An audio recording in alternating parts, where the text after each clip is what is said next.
ിന്റെ ചതി അറിഞ്ഞതിനെ തുടർന്ന് ഇനി നാരായണിയെ അംഗീകരിക്കാതെ മറ്റു വഴികൾ ഒന്നും തന്നെ ഇല്ല എന്നുള്ള യാഥാർത്ഥ്യം മനസ്സിലാക്കിയിരിക്കുകയാണ് ഭാരതി.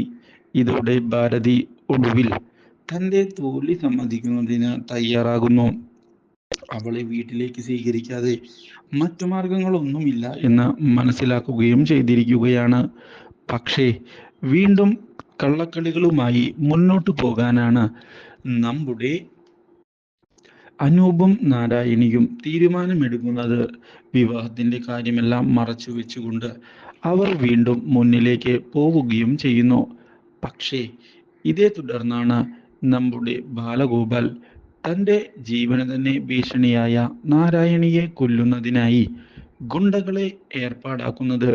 തനിക്കിപ്പോൾ അതിനുള്ള ആരോഗ്യമില്ല എന്നും അതുകൊണ്ടാണ് ഗുണ്ടകളെ ഏർപ്പാടാക്കുന്നത് എന്നും വ്യക്തമാക്കുന്ന അയാൾ കാര്യം നടക്കണം എന്ന് പറയുകയും ചെയ്തിരിക്കുകയാണ്.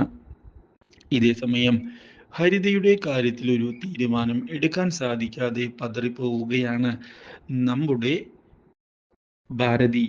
ഇതിനിടയിൽ ഈ ചതിയെ പറ്റി അറിയാൻ ഇടയാവുകയും ചെയ്യുന്നു നമ്മുടെ ഹരിത. ഇതോടെ ഇനി തന്റെ വിവാഹം നടക്കുകയില്ല എന്നുള്ള യാഥാർത്ഥ്യം മനസ്സിലാക്കി തുടങ്ങുകയും ചെയ്തിരിക്കുകയാണ്. Do like, share and subscribe.